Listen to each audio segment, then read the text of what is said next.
Hello everyone. So friends, आज का हमारा करंट अफेयर्स का सेशन स्टार्ट हो चुका है और जैसा आप सभी जानते हैं कि इस करंट अफेयर्स के शो के अंदर हम जितने भी इंपॉर्टेंट अपडेट्स होते हैं, न्यूज़ होते हैं, उन्हें हम डिटेल में मंडे टू फ्राइडे डिस्कस करते हैं, जबकि सैटरडे को इन्हीं पूरे वीक के न्यूज़ को हम क्विज की फॉर्म में डिस्कस करते हैं कि एग्जाम में इनमें से कैसे क्वेश्चंस फ्रेम हो सकते हैं, कैसे पूछे जा सकते हैं। तो अगर आप प्रिपरेशन कर रहे हैं किसी भी बैंकिंग, एसएससी, रेलवे या यूपीएससी एग्जाम की, तो जरूर आपको ये सेशन देखना है। डेली अराउंड 10 टू 12 मिनट की, हमें ज़्यादा वीडियो लंबी नहीं बनाते हैं, तो इसलिए अगर आप 10 से 12 मिनट का टाइम इन्वेस्ट करके पूरे दिन के वो करंट अफेयर्स जिससे क्वेश्चन पूछे जा सकते हैं, क्योंकि देखिए मैंने आपको कई बार कहा है कि न्यूज़पेपर अगर आप पढ़ते हैं ये एक अच्छी हैबिट है, लेकिन उसमें एग्जाम रिलेटेड क्वेश्चंस बहुत कम आपको देखने को मिलेंगे अगर आप पूरा का पूरा न्यूज़पेपर पढ़ते हैं। ठीक है, उसमें आपका टाइम भी ज्यादा लगेगा। ये बात ठीक है, अगर आपको अपनी वोकेबलरी स्ट्रॉन्ग करनी है या रीडिंग हैबिट को इंप्रूव करना है तो आप जरूर न्यूज़पेपर पढ़े, एक अच्छी हैबिट है। बट अगर आपको करंट अफेयर से रिलेटेड क्वेश्चंस आप स्टडी करना चाहते हैं तो इसके लिए आप हमारी सिंपली वीडियोस को देख सकते हैं। उसके लिए आपको हमारे चैनल को सब्सक्राइब करना है और नोटिफिकेशन की बेल को प्रेस करना है। तो आप पेन एंड पेपर लेके बैठे और एक एक करके सभी इंपॉर्टेंट अपडेट्स को डिस्कस करते हैं। तो देखिए, इसमें सबसे पहले सेंट्रल गवर्नमेंट ने फॉर्म किया है IN SPACe to guide private sector IN SPACe activities. जब देखिए बात हो रही थी आत्मनिर्भर पैकेज की, जब अनाउंसमेंट्स की जा रही थी अभी कुछ टाइम पहले, तो उसमें ये भी था कि जो हमारा स्पेस सेक्टर है उसे भी प्राइवेट को जो है ओपन किया जाएगा प्राइवेट सेक्टर के लिए। ठीक है ना। तो the union minister of state for atomic energy and space, जो जितेंद्र सिंह है एट प्रेजेंट, उन्होंने अनाउंस किया कि एक न्यू इंस्टीट्यूशन जिसका नाम है Indian national space promotion and authorisation centre. ठीक है, इसका शॉर्ट में नाम है IN SPACe, Indian national space promotion and authorisation centre. उसके देखिए फॉर्मेशन की जा रही है, उसे फॉर्म किया जा रहा है। और इसका मेन काम क्या होगा इस इंस्टीट्यूशन का, कि ये गाइड करेगा प्राइवेट इंडस्ट्रीज को जो कि स्पेस की एक्टिविटी में आना चाहते हैं, इन्वेस्ट करना चाहते हैं, with the help of encouraging policies in a friendly regulatory environment. ठीक है, देखिए अगर आप देखेंगे अमेरिका में तो अभी से ही देखिए जो है प्राइवेट सेक्टर इसमें काफी जो है, जो वहाँ की स्पेस एजेंसी नासा के अंदर जो है वो भी, उसका भी काफी इंपॉर्टेंट रोल है। तो उसे ही देखते हुए अब इंडिया ने भी कहा है कि वो भी प्राइवेट सेक्टर को स्पेस की पूरी इस फील्ड के अंदर जो है एनकरेज करेगा। And the union minister informed that in space is not a new institution, ये कोई देखिए नया इंस्टीट्यूशन नहीं है, इसके रोल को एक्सटेंड कर दिया गया इनटू द इसरो। और जो रिफॉर्म है will not only result in the accelerated growth of the space sector but it will also enable the Indian economy to be an important player in the global space economy.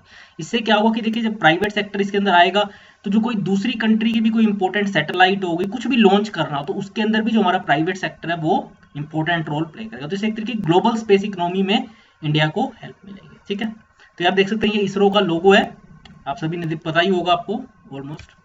Next है देखिए CCEA, जो cabinet committee है on economic affairs, उसने establish किया है animal husbandry infrastructure development fund.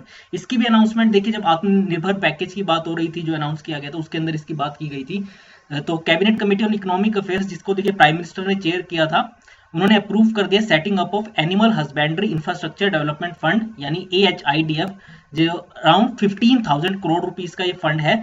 और ये basically इसका पार्ट है, ये आत्मनिर्भर भारत अभियान के स्टिमुलस पैकेज का ये हिस्सा है। आपको पता होगा उसमें अनाउंस की गई थी इसके बारे में।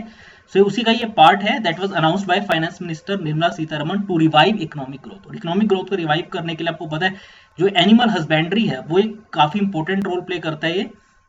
तो उसके डेवलपमेंट के लिए फंड है बेसिकली 15,000 करोड़ रुपीस का, would facilitate much needed incentivisation of investment for dairy and meat processing and value addition infrastructure and establishment of animal feed plant in the private sector. तो इसको देखिए इंफ्रास्ट्रक्चर को और improve करने के लिए, खासकर डेयरी हो गई या मीट प्रोसेसिंग हो गई, उसको और इंप्रूव करने के लिए जो है ये 15,000 करोड़ रुपीस का पैकेज जो है उसे अनाउंस किया गया है।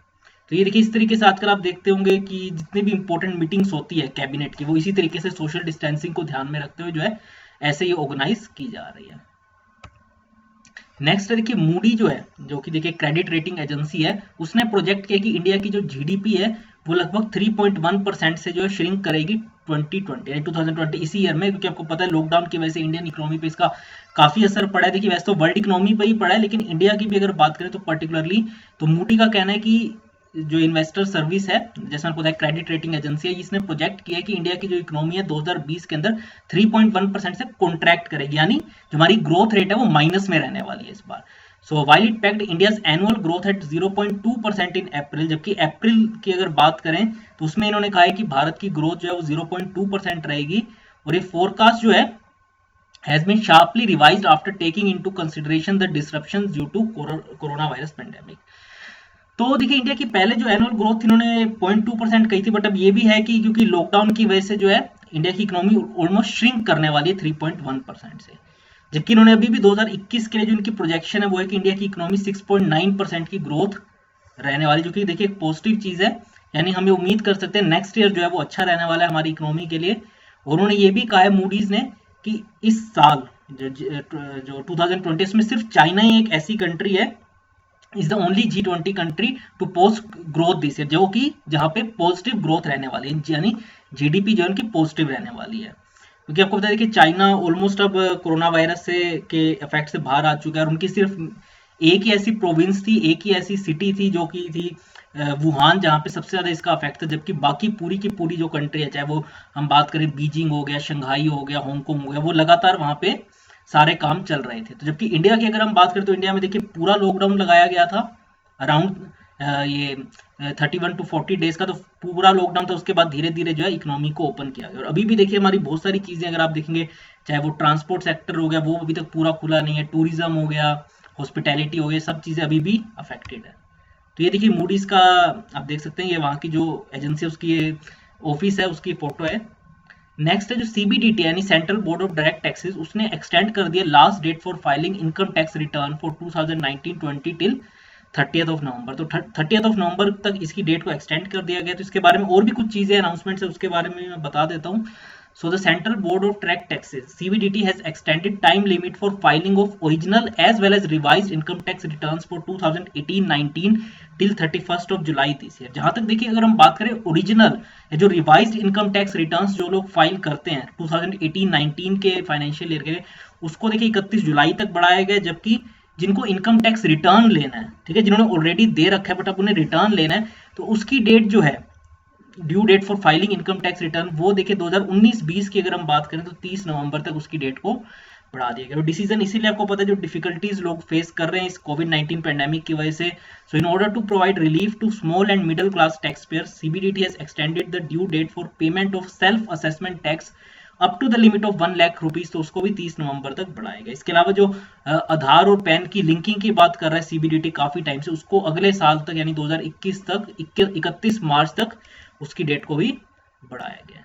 ठीक है, नेक्स्ट आखिरी बात कर लेते हैं आज का हमारा है, ये भी देखिए जो एसबीआई की एक रिपोर्ट आई उसके अकॉर्डिंग इंडिया की जो पर कैपिटा इनकम है वो ड्रॉप करेगी 5.4% से इस फाइनेंशियल ईयर 2020-21 के अंदर।